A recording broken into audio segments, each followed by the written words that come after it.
শেখ হাসিনার press conference দেখেছি না? প্রত্যেকবার ঘুরে আসার পর একটা প্রেস কনফারেন্স। আমরা এই প্রেস কনফারেন্সে সাংবাদিকতার কিছু রূপ তো দেখেছি, লজ্জাবিহীন, নির্লজ্জ, দেশের স্বার্থের বিরুদ্ধে, জনগণের বিরুদ্ধে, স্বাধীনতা সার্বভৌমত্বের বিরুদ্ধে এই সমস্ত সাংবাদিক কাজ করে। আমরা দেখেছি এই সাংবাদিকরা জনগণের জনগণের মনের কথা তুলে ধরার কথা, তারা তুলে ধরেছে ফ্যাসিস্টের কথা, তারা তুলে ধরেছে স্বৈরাচারের কথা। সবচেয়ে দুঃখজনক হচ্ছে এদের অনেকে সরাসরি স্বৈরাচারের পক্ষে রাস্তায় বেরোচ্ছে, স্বৈরাচারের পক্ষে কর্মসূচি দিয়েছে, খোলাখুলিভাবে সমর্থন দিয়েছে। এরা কি কোন সাংবাদিকতার মধ্যে পড়ে? এরা কি সাংবাদিক? এরা তো সাংবাদিকতার মান সম্মান নষ্ট করেছে। প্রেস ক্লাবের সামনে দাঁড়িয়ে যারা স্বৈরাচারের পক্ষে দাঁড়াতে পারে, ফ্যাসিস্টের পক্ষে দাঁড়াতে পারে, একটি ব্যক্তির পক্ষে দাঁড়াতে পারে, একটি দলের পক্ষে দাঁড়াতে পারে, তারা সাংবাদিকতার ডেফিনিশনের মধ্যে, এরা সাংবাদিকতার মধ্যে পড়ে।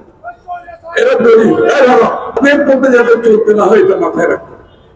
আমি সাংবাদিক ভাইদের অনুরোধ করছি, ওই পথে চলবেন না। আপনারা বিএনপি সাংবাদিক হয়েন না, আমি পরিষ্কার ভাবে বলছি। আপনারা বিএনপি সাংবাদিক হওয়ার দরকার নেই, আপনারা বাংলাদেশের সাংবাদিক হন, আপনারা বাংলাদেশের জনগণের সাংবাদিক হন, আপনারা বাংলাদেশের মানুষের সাংবাদিক হন। এটাই হচ্ছে নতুন বাংলাদেশের প্রতিজ্ঞা। আপনারা দেখেছেন একটা খবর, শেখ হাসিনা পালিয়ে যাওয়ার পরে তারেক রহমান সাহেবের কে বিদ্রুপ করে একটি কার্টুন ছাপিয়েছিল, দেখেছেন না? একটি কার্টুন ছাপিয়েছিল তারেক রহমান সাহেবকে বিদ্রুপ করে। সবাই তো ধরে নিয়েছে এই সাংবাদিকের অবস্থা এখন খারাপ হবে, এই পত্রিকার অবস্থা খারাপ হবে, এর উপরে বিপদ আসছে। কিন্তু হলোটা কি? তারেক রহমান সাহেব স্ট্যাটাস দিয়েছে, কি দিয়েছে? উনি বলেছেন আমরা গত ১৫ শতক যুদ্ধ করছি, এই সাংবাদিকরা তাদের এই কাজটা করতে পারে। এই একটা কথার মধ্যে সব মেসেজ চলে আসছে না, যে তারা যাতে এই কাজটা করতে পারে, এই জন্য তারা রয়েছে। বিএনপির হচ্ছে এই অবস্থান সাংবাদিকতার ব্যাপারে, নিরপেক্ষতার ব্যাপারে সাংবাদিকদের পেশাগত মানদণ্ড অক্ষত রাখতে হবে। এইটাই হবে নতুন বাংলাদেশের শপথ।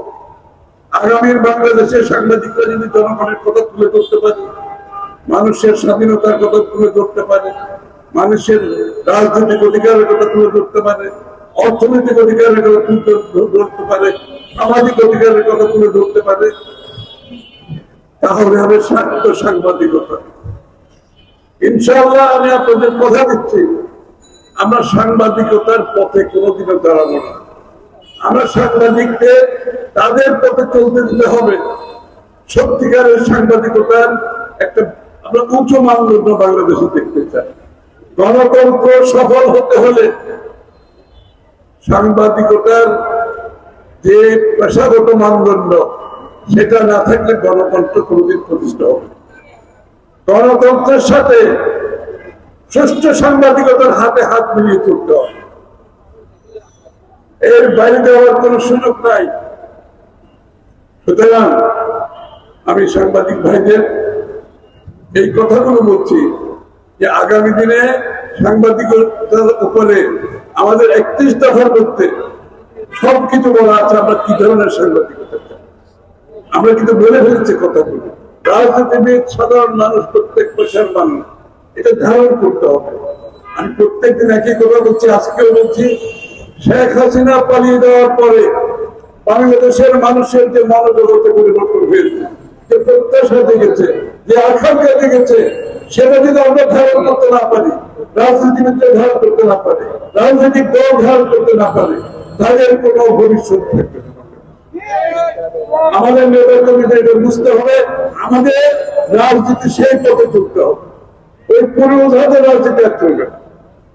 বাংলাদেশের মানুষের প্রত্যাশা আকাঙ্ক্ষা সব পরিবর্তন হয়ে গেছে, মনোজগতের পরিবর্তন হয়ে গেছে।